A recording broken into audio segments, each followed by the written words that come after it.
Hi ಎಲ್ಲರಿಗೂ ನಮಸ್ಕಾರ. ಕರ್ನಾಟಕ ರಾಜ್ಯ ಮುಕ್ತ ವಿಶ್ವವಿದ್ಯಾನಿಲಯದ July cycle 2025 admission last date ಯಾವಾಗ ಅಂತ ಕೇಳ್ತಾ ಇದ್ರಿ. ಸೊ ನಾನು ಅಫಿಷಿಯಲ್ ಆಗಿ ಕನ್ಫರ್ಮ್ ಮಾಡ್ಕೊಂಡು ನಿಮಗೆ ಅಪ್ಡೇಟ್ ಮಾಡ್ತಾ ಇರೋದು ಲಾಸ್ಟ್ ಡೇಟ್ ಯಾವಾಗ ಅಂತ. ಮತ್ತು ಕರ್ನಾಟಕ ರಾಜ್ಯ ಮುಕ್ತ ವಿಶ್ವವಿದ್ಯಾನಿಲಯ ಕುಲಪತಿಗಳಾದ ಶರಣಪ್ಪ ವಿ ಹಲಸೆ ಸರ್ ಅವ್ರದ್ದು ನಿಮಗೆ ರೆಕಾರ್ಡಿಂಗ್ ಹಾಕಿರ್ತೀನಿ. ಸೊ ಸರ್ರೇ ಹೇಳಿದ್ದಾರೆ ಅಫಿಷಿಯಲಾಗಿ ಯಾವಾಗ ಲಾಸ್ಟ್ ಡೇಟ್ ಇದೆ ಅಂತ ಹೇಳಿ. ವಿಡಿಯೋನ ಎಂಡ್ವರೆಗೂ ನೋಡಿ, ನಿಮಗೆ ಕ್ಲಿಯರ್ ಸಿಗುತ್ತೆ ಅನ್ಕೋತೀನಿ ಅಡ್ಮಿಷನ್ ಲಾಸ್ಟ್ ಡೇಟ್ ಬಗ್ಗೆ. ಯಾಕಂದರೆ ಸರ್ರೇನೆ ಅಫಿಷಿಯಲಾಗಿ ಡೇಟ್ ಅನೌನ್ಸ್ ಮಾಡಿದ್ದಾರೆ, ಯಾವಾಗ ಜುಲೈ ಸೈಕಲ್ ಅಡ್ಮಿಷನ್ ಎಂಡ್ ಆಗುತ್ತೆ ಅಂತ ಅವರೇ ಅಫಿಷಿಯಲಾಗಿ ಹೇಳಿದ್ದಾರೆ. ಹಾಗೆಯೇ ನೆಕ್ಸ್ಟ್ ಸೈಕಲ್ ಅಡ್ಮಿಷನ್ಸ್ ಯಾವಾಗ ಸ್ಟಾರ್ಟ್ ಆಗುತ್ತೆ ಅಂತ ಸರ್ ಕೂಡ ಅದನ್ನು ಹೇಳಿದ್ದಾರೆ.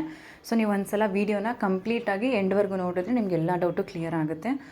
ವಿಶ್ವವಿದ್ಯಾನಿಲಯದ ಮಾನ್ಯ ಕುಲಪತಿಗಳಾದ ಪ್ರೊಫೆಸರ್ ಶರಣಪ್ಪ ವಿ ಹಲಸೆ ಈ ಕಾರ್ಯಕ್ರಮ ಪ್ರವೇಶಾತಿಯ ಇದು ಕಾಲ ಇದು ಸರ್. ಈಗ ಕರ್ನಾಟಕ ರಾಜ್ಯ ಮುಕ್ತ ವಿಶ್ವವಿದ್ಯಾನಿಲಯದ ಪ್ರವೇಶಾತಿಗೆ ಸಂಬಂಧಪಟ್ಟಂತೆ ಒಂದಷ್ಟು ಮಾಹಿತಿಯನ್ನ ರಾಜ್ಯದ ಜನತೆಗೆ ಕೊಡಿ ಸರ್.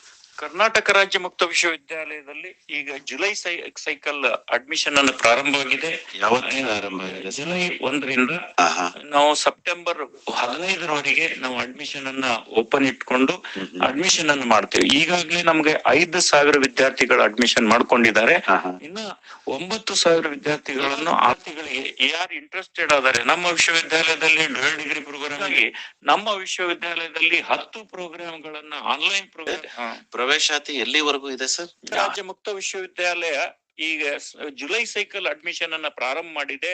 ಜುಲೈ 1ರಿಂದ ಸೆಪ್ಟೆಂಬರ್ 15ರವರೆಗೆ ಈ ಅಡ್ಮಿಷನ್ ಅವಕಾಶ ಇರುತ್ತದೆ. ಎಲ್ಲಾ ರೀಜನಲ್ ಸೆಂಟರ್ಸ್ಗಳು ನಮ್ಮ ಕರ್ನಾಟಕ ರಾಜ್ಯದಲ್ಲಿ ಎಲ್ಲಾ ಡಿಸ್ಟಿಕ್ಗಳಲ್ಲಿ ನಮ್ಮ ಸೆಂಟರ್ಗಳಿವೆ. ಬೆಂಗಳೂರಿನಲ್ಲಿ 6 ಸೆಂಟರ್ಗಳಿವೆ. ಎಲ್ಲಾ ಸೆಂಟರ್ಗಳಲ್ಲಿ ತಾವು ಹೋಗಿ ಅಡ್ಮಿಷನ್ ಅನ್ನ ಮಾಡ್ಕೊಳ್ಳಿಕ್ಕೆ ಅವಕಾಶ ಇದೆ. ಹೀಗಾಗಿ ನಮ್ಮ ರೀಜನಲ್ ಸೆಂಟರ್ಸ್ ಗಳಲ್ಲಿ ಎಲ್ಲಿ ಈಗ ಬೀದರ್ನಲ್ಲಿ ಇದ್ದವರು ಬೀದರ್ನಲ್ಲಿ ಅಡ್ಮಿಷನ್ ಮಾಡಬಹುದು, ಬೆಳಗಾಂನಲ್ಲಿ ಇದ್ದವರು ಬೆಳಗಾಂನಲ್ಲಿ ಅಡ್ಮಿಷನ್ ಮಾಡ್ಕೊಳ್ಳಿಕ್ ಅವಕಾಶ ಇದೆ, ಮತ್ತು ಮಂಗಳೂರಿನಲ್ಲಿ ಇದ್ದವರು ಮಂಗಳೂರಿಗೆ ಇದೆ. ನಮ್ದೇ ಆದಂತಹ ರೀಜನಲ್ ಸೆಂಟರ್ಸ್ ಗಳಿವೆ. ವಿದ್ಯಾರ್ಥಿಗಳು ಅಲ್ಲಿ ಮಾಹಿತಿಯನ್ನ ಪಡ್ಕೊಂಡು ಅಲ್ಲಿ ಅಡ್ಮಿಷನ್ ಮಾಡ್ಲಿಕ್ಕೆ ಅವಕಾಶ ಇದೆ. ಹೀಗಾಗಿ ನಮ್ಮ ಕರ್ನಾಟಕ ರಾಜ್ಯದ ಜನತೆಗೆ ನಮ್ಮ ವಿಶ್ವವಿದ್ಯಾಲಯ ಕರ್ನಾಟಕ ರಾಜ್ಯ ಮುಕ್ತ ವಿಶ್ವವಿದ್ಯಾಲಯ ಸೊ ಲಾಸ್ಟ್ ಡೇಟ್ ಬಗ್ಗೆ ಕ್ಲಿಯರ್ ಆಗಿದೆ ಅನ್ಕೋತೀನಿ ಜುಲೈ ಸೈಕಲ್ಗೆ. ಏನಾದ್ರು ಡೌಟ್ ಇತ್ತು ಅಂದರೆ ನಾನು ಕಮೆಂಟ್ ಮಾಡಿ ರಿಪ್ಲೈ ಮಾಡ್ತೀನಿ. ವಿಡಿಯೋ ಇಷ್ಟ ಆದರೆ ಲೈಕ್ ಮಾಡಿ. ನೆಕ್ಸ್ಟ್ ವಿಡಿಯೋದಲ್ಲಿ ಸಿಗೋಣ. Thank you.